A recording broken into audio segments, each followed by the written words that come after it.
You're sitting there right now, reading these words, feeling like you're in control of your own awareness. You think you're the one deciding to pay attention, the one choosing what to think about next. But what if I told you that this very sense of being in control is the greatest illusion your mind has ever created? What if the you that you think is reading this sentence has already vanished by the time you finish it? Stay with me for the next 30 minutes, because what you're about to discover will fundamentally change how you experience every single moment of your existence. This isn't just philosophy or abstract spirituality. This is about recognizing the invisible prison we all live in, and I'm going to show you exactly where the door is. Let me start with something that might disturb you. Right now, as you're experiencing this moment, you believe there's a continuous you that's been present throughout your entire life. The same person who woke up this morning, the same person who existed yesterday, the same consciousness that will go to sleep tonight. But here's the uncomfortable truth that ancient wisdom discovered over 2,000 years ago and that modern neuroscience is only now beginning to confirm. That continuous self you feel so certain about doesn't actually exist. What you call you is actually more like a movie screen, showing thousands of separate images per second, creating the illusion of smooth, continuous motion. And once you truly see this, everything changes. The Buddha didn't teach consciousness as some mystical, abstract concept floating in the ether. He gave it a brutally simple definition that cuts through all the philosophical fog. Consciousness is simply that which knows an object. Nothing more, nothing less. It's not a container where your experiences live. It's not some eternal soul sitting behind your eyes watching the show of life unfold. It's the act of knowing itself. Think about that for a moment. Consciousness isn't a thing, it's an activity. It's a verb pretending to be a noun. When we talk about having consciousness, it's like talking about having running when you're in motion. The running doesn't exist separately from the act of moving your legs. In exactly the same way, consciousness doesn't exist separately from the act of knowing something. Immediately dissolves one of the biggest mysteries that haunts modern philosophy and neuroscience. Scientists and philosophers have been wrestling with what they call the hard problem of consciousness for decades. They can map every neuron, track every electrical impulse, measure every chemical reaction in the brain, but they still can't explain why there's experience at all. Why is there something it feels like to see the color red? Why does pain hurt rather than just being information? Why is there an inner experience accompanying all this brain activity? The reason this problem seems so hard is because they're looking for consciousness as if it were a thing that could be found, like discovering a new particle or a hidden brain structure. But consciousness isn't hiding anywhere. It's not produced by the brain the way a factory produces a product. It's what happens when specific conditions come together. The Buddha identified 6 types of consciousness, and this framework is essential to understanding how we're actually trapped. There's eye consciousness, which arises when your eye meets visible forms. There's ear consciousness, arising when your ear meets sounds. Nose consciousness with smells. Tongue consciousness with tastes. Body consciousness with physical sensations. And mind consciousness dealing with thoughts and mental images. Each of these forms of consciousness only exists when its particular conditions are present. When those conditions separate, that consciousness simply doesn't arise. Right now, as you're focusing on these words, your eye consciousness is active, meeting shapes and letters on a screen or page. Your mind consciousness is simultaneously active, extracting meaning from those shapes. But notice something crucial. You're not consciously aware of the feeling of your feet touching the ground right now unless I mention it. The moment I point it out, body consciousness arises for that sensation. Where was that consciousness a moment ago? It wasn't hiding, waiting to emerge. It simply didn't exist until the conditions came together. The physical sensation, your attention turning toward it, and the recognition occurring. This is radically different from how we normally think about ourselves. We imagine consciousness as a spotlight that we control, shining it wherever we choose. But look more carefully at your actual experience. Sounds enter your awareness without your permission. A car horn blares outside, and instantly, before you can decide anything, ear consciousness has already arisen. A memory surfaces unbidden, and mind consciousness is already knowing it before you have chosen to remember. Thoughts appear in your awareness like clouds drifting across the sky. You didn't decide what your next thought would be. It simply arose from conditions you don't control and probably don't even understand. This is the first crack in the illusion of control, and it's just the beginning. Let me give you a powerful image that might help this sink in. Imagine consciousness as a flashlight beam in a dark room. The beam only exists where it illuminates an object. If you shine the flashlight on a chair, the beam appears on the chair. If you turn it toward a wall, the beam appears on the wall. Now here's the question. Where's the beam when you turn off the flashlight? The obvious answer is nowhere. The beam doesn't go somewhere else to wait. It doesn't hide in the flashlight. It simply ceases to exist because the conditions for its existence are no longer present. Your consciousness works exactly the same way. When you close your eyes and turn away from this screen, I consciousness, knowing these words, doesn't go somewhere to hide. It simply stops arising because the conditions are no longer present.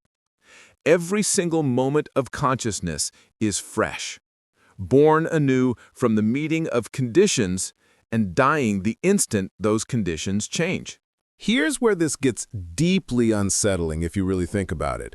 The early Buddhist texts say that consciousness is named according to the conditions through which it arises.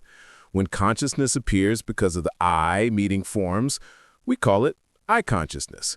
When it arises because of the ear meeting sounds, we call it ear consciousness.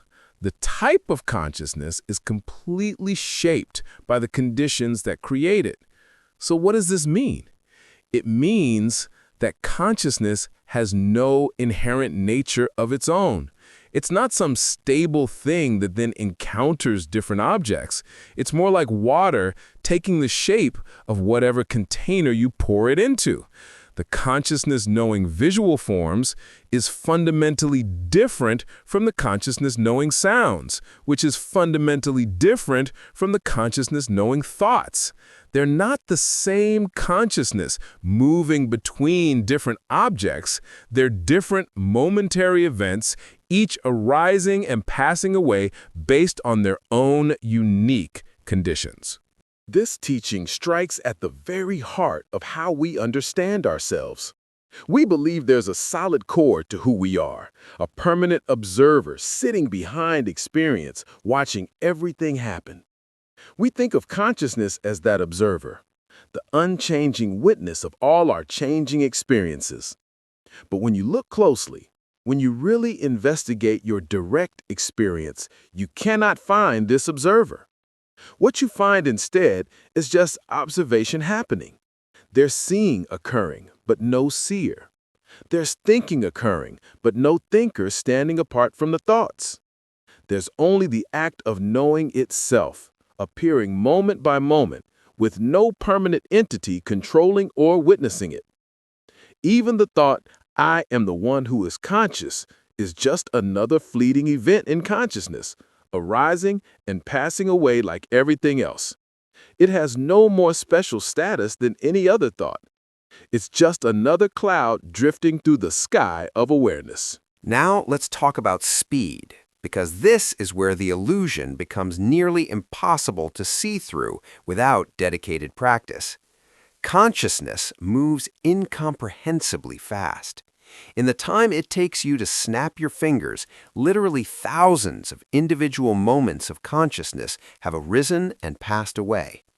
Each one is completely distinct, completely new, but they flow so rapidly that they create the appearance of continuity.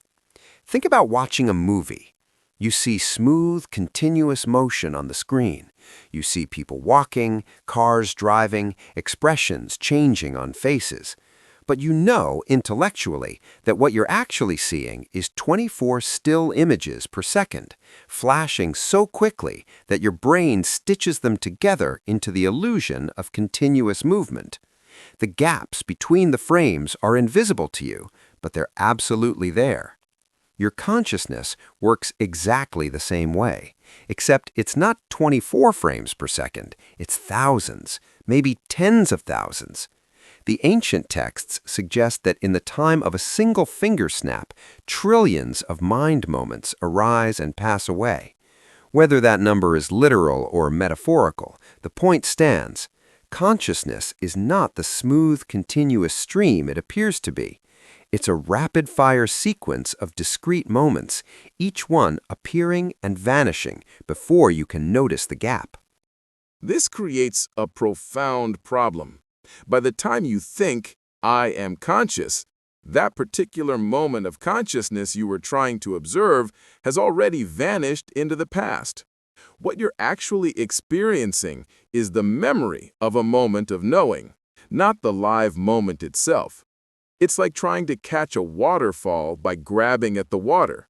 By the time your hand closes, that water has already moved on, and new water has taken its place. You can never grasp the present moment of consciousness because the very act of grasping requires a subsequent moment of consciousness to know the previous one. This is why the Buddha said, consciousness is hard to see clearly. It's the lens through which everything else is seen, and a lens cannot see itself. An eye cannot look at itself without a mirror, and even then, it's only seeing a reflection, not the eye directly. In the same way, consciousness cannot directly observe itself without using more consciousness, creating an infinite regress. Let me make this more concrete, with something happening right now. As you're processing these words, you might notice that your attention occasionally drifts. You start thinking about something else, then suddenly realize you've been lost in thought, and you haven't absorbed the last few sentences. In that moment of realization, what's actually happening? There's mind consciousness, knowing thought, then a sudden shift to mind consciousness, knowing that you were lost in thought. But who or what noticed that you were lost? It seems like there must be some higher awareness, some observer that caught you drifting. But if you look carefully, there's no separate observer. There's just another moment of consciousness arising with a different quality, a quality of recognition or meta-awareness. Then that moment passes too, and you're back to processing words again. It's all just consciousness arising and passing, with different qualities and objects, but never a permanent watcher standing outside the stream. The Buddha used a powerful metaphor to illustrate this. He compared consciousness to a river, specifically the Ganges River. We look at the Ganges and say, that's the same river, whether we're seeing it today or seeing it next year. We think of it as one continuous, stable thing. But is it? At every single moment, new water is flowing in from upstream and old water is flowing out to the sea. Not a single drop of water remains the same from one moment to the next. The pattern looks stable. The banks are roughly in the same place. The general flow maintains its course, so we call it the Ganges, as if it were one unchanging entity. But the actual content, the water itself, is in constant flux. Not even for 1 second is it the same river. Your consciousness is exactly like this. The overall pattern of your personality, your memories, your habits, your way of responding to things creates an appearance of continuity. From the outside, people recognize you as the same person year after year. You recognize yourself as the same person. But the actual moments of consciousness, the water flowing through the riverbed of your life, are never the same twice. Each moment is completely new, completely fresh, arising from conditions and immediately vanishing to be replaced by the next moment. This is where we need to talk about the three characteristics that the Buddha saw when he looked deeply into the nature of consciousness. These aren't philosophical ideas meant to be believed. They're invitations to look at your own experience and verify them for yourself. The three characteristics are impermanence, unsatisfactoriness, and not self. Let's take them one by one, because understanding these three characteristics is the key that unlocks the prison door. First, impermanence. The Pali word is anicca, and it points to something more radical than we usually think. Everything changes, yes, we all know that intellectually, but we imagine change as something gradual, like a building slowly weathering over years, or a person aging from childhood to old age. That's not what the Buddha was pointing to. He was pointing to radical, moment-to-moment discontinuity. Consciousness doesn't slowly change from one thing into another. Each moment of consciousness arises fresh, exists briefly, and completely ceases to exist. It's not transformed into the next moment. It ends, and a new moment begins. Among all the aspects of our experience, among what Buddhism calls the five aggregates, consciousness changes the fastest. Your body can maintain roughly the same form for years or even decades. Your habits and tendencies can remain relatively stable, but consciousness cannot last even for the duration of a heartbeat. In the time between one heartbeat and the next, countless individual moments of consciousness have appeared and disappeared. You can verify this directly if you sit quietly and watch your mind. Thoughts come from nowhere. You didn't decide what thought would appear next. It just appears, seemingly out of emptiness. It stays for a brief moment, and then it vanishes completely. Try to hold on to a thought, to keep it present in your mind. You can't do it. The moment you try to grasp it, it's already gone, and you're left with a memory of the thought, which is itself another thought that immediately vanishes. Even when you're focused on something simple like your breath, the consciousness knowing the in-breath is completely gone before the consciousness knowing the out-breath arises. They're not the same consciousness moving between in-breath and out-breath. They're separate events arising and passing based on different conditions. This is not the slow change of aging or weathering. This is like a movie where each frame is utterly destroyed before the next frame appears. And yet we believe in continuity so strongly that we can't see the truth right in front of us. The second characteristic is dukkha, which is usually translated as suffering, but is better understood as unsatisfactoriness or stress. Here's where people often misunderstand the Buddhist teaching. The Buddha didn't say that consciousness itself is suffering. Consciousness as a natural process is neutral. It's just knowing arising when conditions are present. The problem starts when we try to turn it into me or mine. When we build our identity on top of consciousness, when we cling to it as solid ground, when we say, I am the one who is aware, that's when suffering enters the picture. The early texts are very precise about this. They don't say consciousness is suffering. They say clinging consciousness is suffering. Consciousness that is grasped as self. Think about what happens when you try to hold consciousness as yours.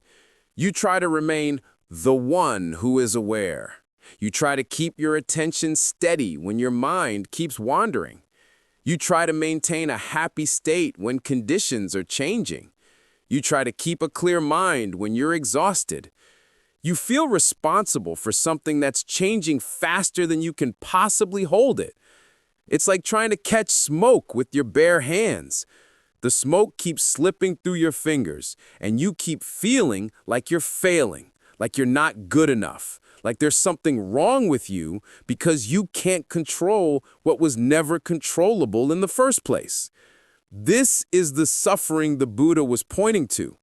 Not consciousness itself, but the futile attempt to own it, to be it, to control it. Every moment we try to grasp consciousness as self, we're setting ourselves up for frustration and disappointment because we're trying to hold on to something that by its very nature cannot be held.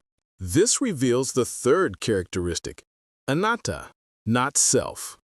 In one of the most important teachings ever given, the Anattala Lakkhana Sutta, the Buddha asks a question that cuts through all our assumptions. He asks, in effect, if consciousness were truly self, if it were truly yours, if it were truly under your control, could you simply say, let my consciousness be like this, let it not be like that, and have it obey? The answer is obviously no. You cannot stop consciousness from arising when its conditions are present. You can be desperately tired, wanting nothing more than to fall asleep, but if there's a loud sound, ear consciousness arises whether you want it to or not. You cannot order consciousness to be bright and clear when you're exhausted. You cannot command it to be pleasant when pain is present. In each and every moment, your experience is being shaped by conditions you don't control. Sounds enter awareness without your permission. Thoughts arise that you didn't choose, and sometimes don't even want. Memories surface unbidden. Emotions appear without asking for your approval. Many people respond to this by saying, but I experience consciousness, so how can it not be me? This is the core of the illusion, so let's address it directly. When you look for the experiencer, the one who owns the experience, what do you actually find? Look right now. Who is experiencing this moment? When you try to find that experiencer, what appears? Only another moment of awareness. Consciousness, knowing consciousness. There's no separate observer standing outside the flow. There's just the flow itself. Even the sense of being an observer, the feeling that there's someone here experiencing things, is itself just another temporary event in consciousness. The thought, I am the one who is conscious, is no different from the thought, I should buy groceries later. It's just another mental event arising and passing away based on conditions. It has no special status. It's not pointing to a real permanent entity. It's just a thought with a particular flavor, a thought that creates a compelling illusion of selfhood. The Buddha also taught that consciousness is completely dependent on conditions, and this is crucial for understanding why there's no permanent self. In the teaching of dependent origination, consciousness sits in the middle of a vast web of causes and conditions. It's created by what comes before it, and it conditions what comes after it. Eye consciousness appears only when three things come together: a working eye organ, a visible object in range, and attention directed toward it. If any one of these conditions is missing, eye consciousness simply does not arise. Close your eyes, and eye consciousness doesn't appear. Look away from the visible object, and it doesn't appear. Fall into deep sleep, where attention is not functioning in the usual way, and normal consciousness doesn't appear at all. Consciousness isn't hiding somewhere inside you during deep sleep, waiting to come back out when you wake up. It's simply not arising because the conditions aren't present. When the conditions come back together in the morning, consciousness arises fresh, as if being born for the first time. Think about fire for a moment. Fire is not stored inside wood, waiting to be released. Fire is not hiding in the air or in a match. Fire is what happens when certain conditions meet: fuel, oxygen, heat, and the right chemical reaction. When those conditions are present, we see fire. When they separate, the fire doesn't go somewhere else. It doesn't hide. It doesn't shrink down to an invisible size. It simply ceases to exist as fire. The energy disperses into heat and light. The chemical bonds are broken, but the fire, as fire, is gone. Consciousness works exactly the same way. It's a relationship, a process, not a solid thing. It's what happens when conditions meet, and when those conditions separate, consciousness doesn't go anywhere, it simply stops arising. Because consciousness depends completely on conditions, because it cannot exist independently, it has no permanent core. It has no essence that persists through all changes. When you sit in meditation and watch consciousness carefully, you don't find a stable thing called consciousness that sometimes knows sights and sometimes knows sounds. What you find is conditions coming together, a moment of knowing flashing into existence, and then immediately fading away. Another set of conditions comes together, another moment of knowing appears, and that too fades. It's like watching fireworks. Each burst of light is distinct and separate. They happen in sequence, creating patterns in time, but each explosion is its own unique event, not a continuous stream of light. When you see this directly in your own experience, not as an intellectual idea, but as a lived reality, something profound begins to shift. The habit of identification loosens. You stop trying to be consciousness. You stop defending it as me and mine. You start to see it simply as a natural process, arising and passing according to causes, with no owner and no lasting self inside it. Now I want to make a crucial distinction that will help you understand why this teaching matters more than any scientific theory of consciousness ever could. Modern science asks, what is consciousness? And this leads to what philosophers call the hard problem. Science can describe brain activity in exquisite detail. It can show you which neurons fire when you see the color blue. It can measure the electrical patterns that correlate with different states of awareness. But it still cannot explain why there's experience at all. Why is there something it feels like to be you? Why isn't all this brain activity just happening in the dark, processing information without any inner experience accompanying it? The scientific approach is to study consciousness from the outside, using brain scans, experiments, measurements, and analysis. The aim is to build a complete theoretical model. The motivation is knowledge for its own sake, the desire to understand how things work. Buddhism asks a completely different question. It asks, what role does consciousness play in suffering, and how can we become free? The Buddha explicitly discouraged abstract philosophical debates about consciousness. When people would ask him questions like, is consciousness the same as the body or different from it, he would refuse to answer. He said these views don't lead anywhere useful. They're like arguing about whether the cart or the ox is more important when your house is on fire. The Buddhist goal is not to define what consciousness is in some ultimate philosophical sense. The goal is to be free from the way consciousness binds us when it's mixed with craving, aversion, and ignorance. The method is not objective measurement, but direct observation through meditation. You study consciousness from the inside, watching how it actually operates in your own experience.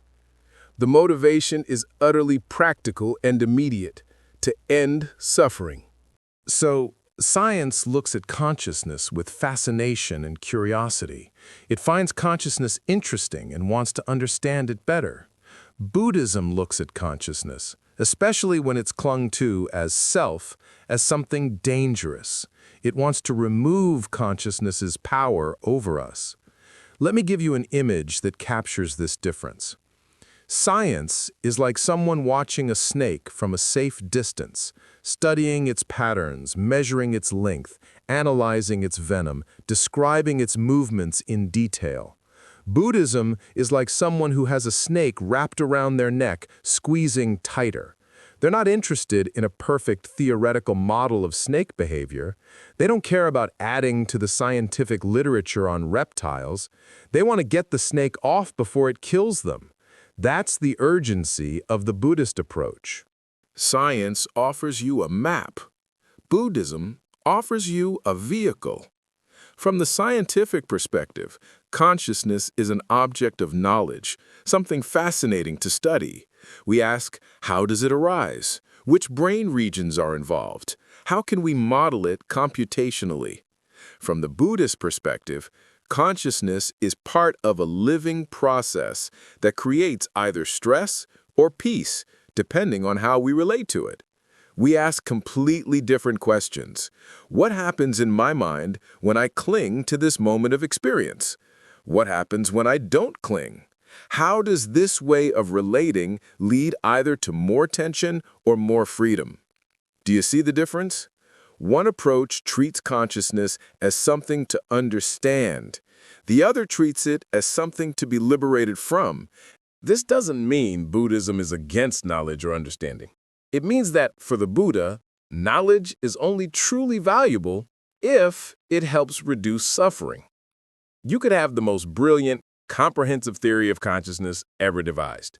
You could understand every neural correlation, every quantum effect, every information processing mechanism. But if that knowledge doesn't lessen your greed, your anger, your confusion, your suffering, then from the Buddhist perspective, it's still incomplete. It might be intellectually impressive, but it hasn't touched the real problem. Buddhism is ruthlessly pragmatic in this way. Ideas are evaluated not by how clever or comprehensive they are, but by whether they actually lead to freedom. There's also a fundamental difference in how causes are understood. Modern science often speaks as if the brain produces consciousness the way a factory produces a product. The brain processes information, and somehow, through mechanisms we don't fully understand, this processing generates subjective experience. It's a one-way causal relationship. Brain activity causes consciousness. Buddhism speaks in terms of conditions meeting. Consciousness is what happens when the right conditions come together. The brain is certainly one important condition for human consciousness, but it's not the whole story.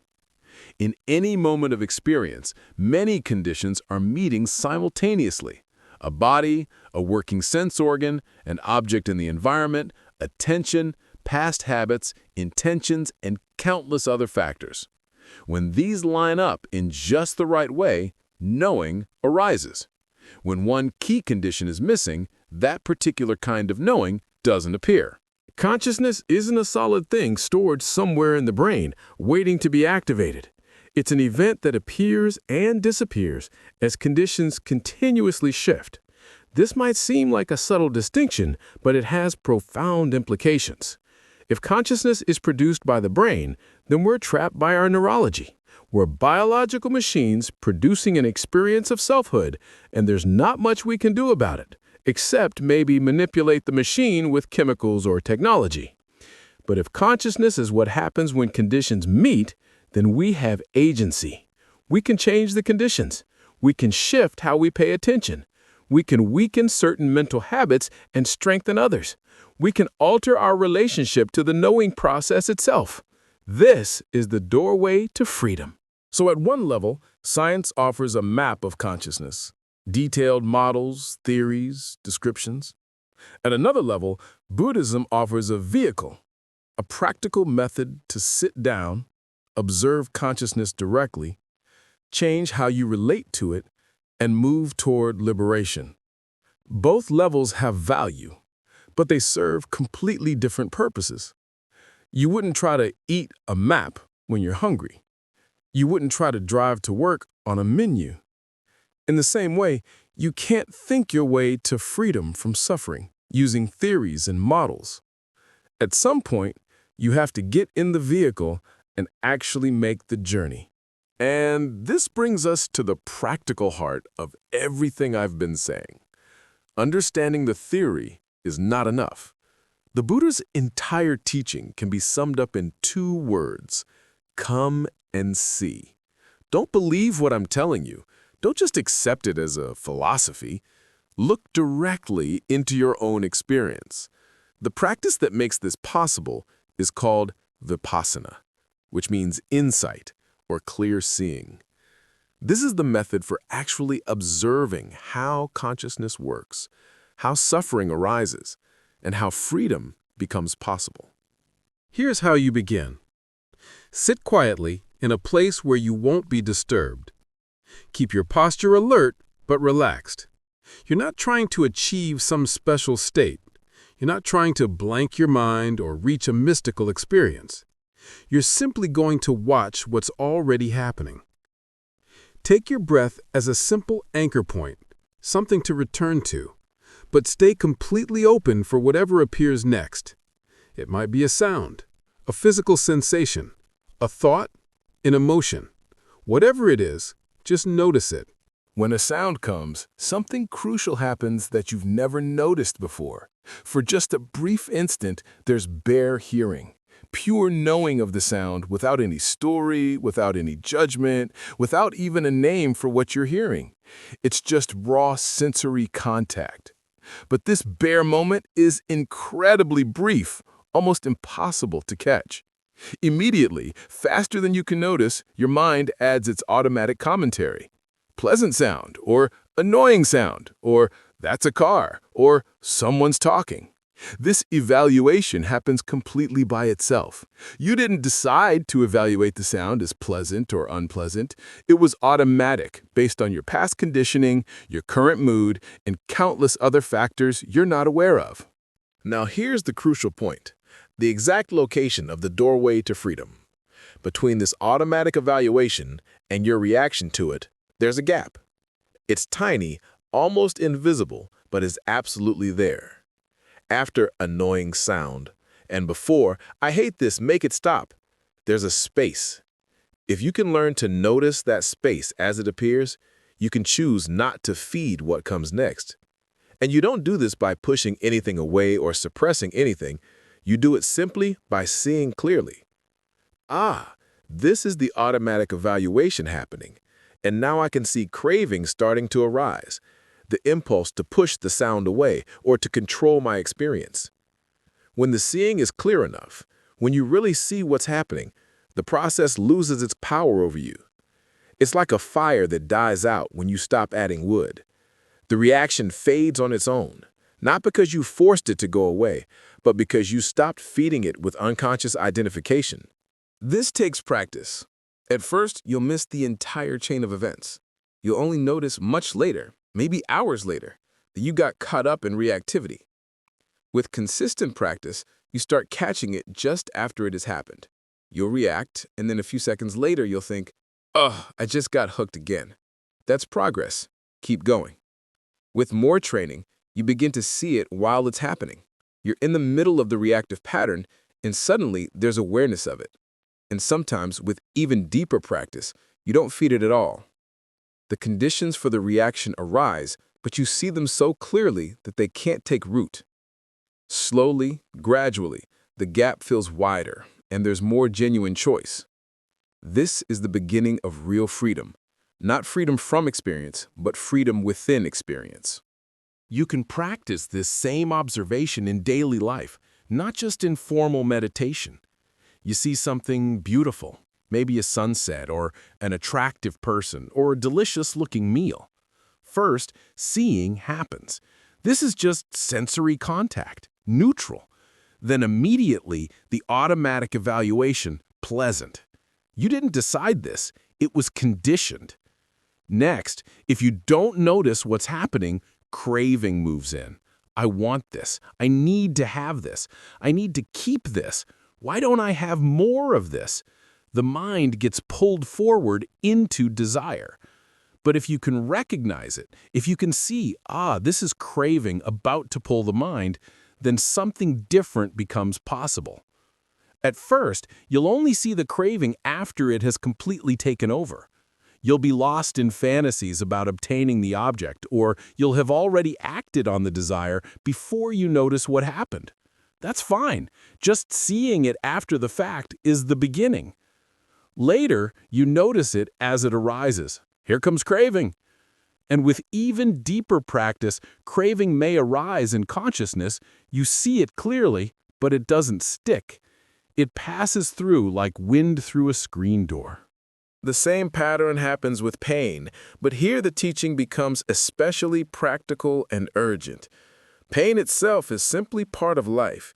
If you have a body, you will experience physical pain. If you have a mind, you will experience mental pain. This is unavoidable.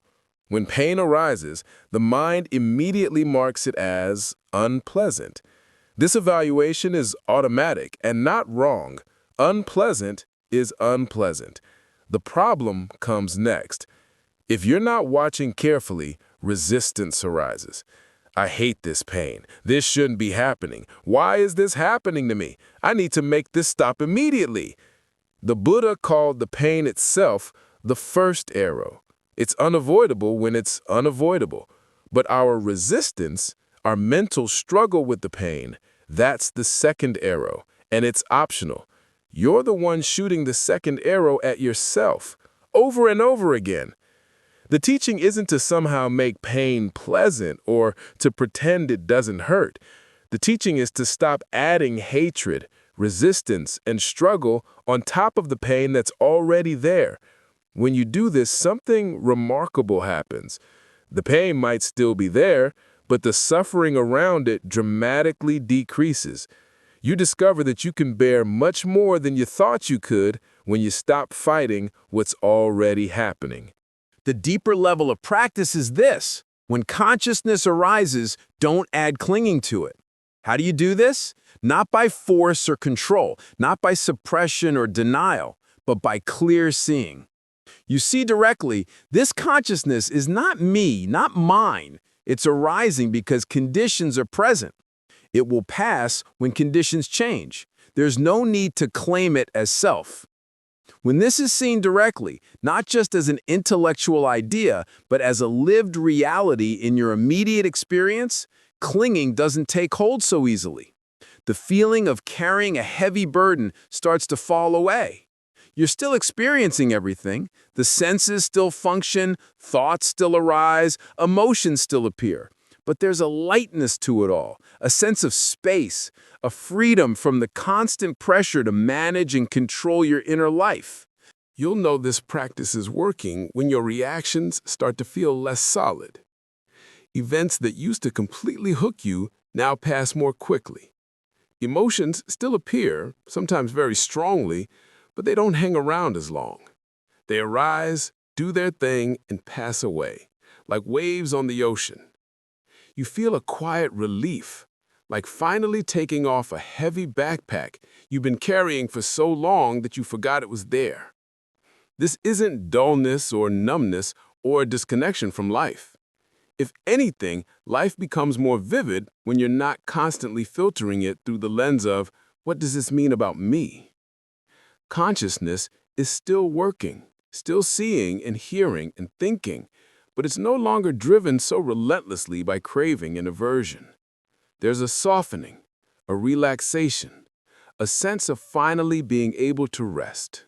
We usually believe so strongly that we are consciousness, or that consciousness belongs to us, that we use it, that it's our tool for navigating the world. But look closely at your actual experience right now. Are you really in control? Can you stop thoughts from arising? Try it right now. For the next 10 seconds, don't think about a white elephant. What happened? The thought of a white elephant immediately appeared, probably along with the mental image. You couldn't stop it. Can you make an unpleasant mood pleasant just by deciding to? If you have a headache, can you just decide not to feel it anymore? The control you think you have is far more limited than you believe. And here's the key insight. Each time you blindly identify with consciousness, each time you unconsciously claim, this is me, this is mine, I am the one experiencing this, you strengthen old patterns. You give them more power. You reinforce the chains. The sense of being a separate self, cut off from the rest of existence, defending its territory, trying to get more pleasant experiences and push away unpleasant ones. This exhausting struggle intensifies every time you feed it with unconscious identification. So the real question isn't just, what is consciousness? The real question is, what is my relationship to consciousness right now? Am I caught in it? Tangled up in it? Or am I beginning to be free? Knowing about consciousness can be interesting and helpful, but it's not the heart of the path. What matters most is loosening the grip of identification. When consciousness is no longer fed by constant clinging, when you stop trying to make it into a solid self, something remarkable happens. Consciousness becomes simple and clear. It continues to function normally. You still see, hear, think, feel, but now there's no pressure to protect and defend and build up me, mine, I am. Without that constant construction project, there's so much more space, so much more ease. This is not emptiness as a cold nothing, as if freedom means becoming a blank slate or a zombie. It's a lightness, a freedom from inner struggle. One of the ancient texts says, "There is the unborn, unbecome, unmade, unconditioned." This points to a dimension of peace that appears when the mind stops its endless building and defending of a solid self, moment after moment. In that peace, consciousness is just a natural process. It arises, it knows, it passes away, and there are no chains.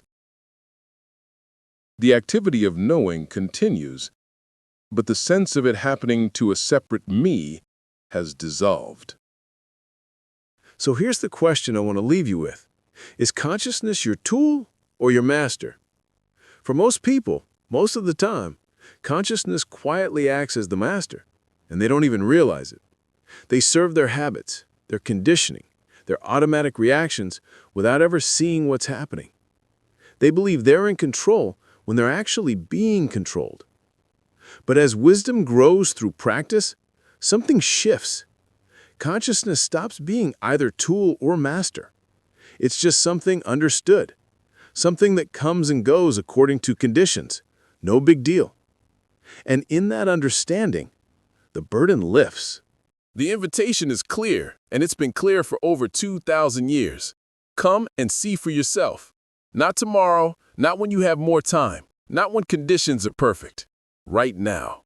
Practice. Sit down and observe. Watch the process. Notice the gap between stimulus and reaction. Stop feeding what harms you. Let your mind begin to release its grip.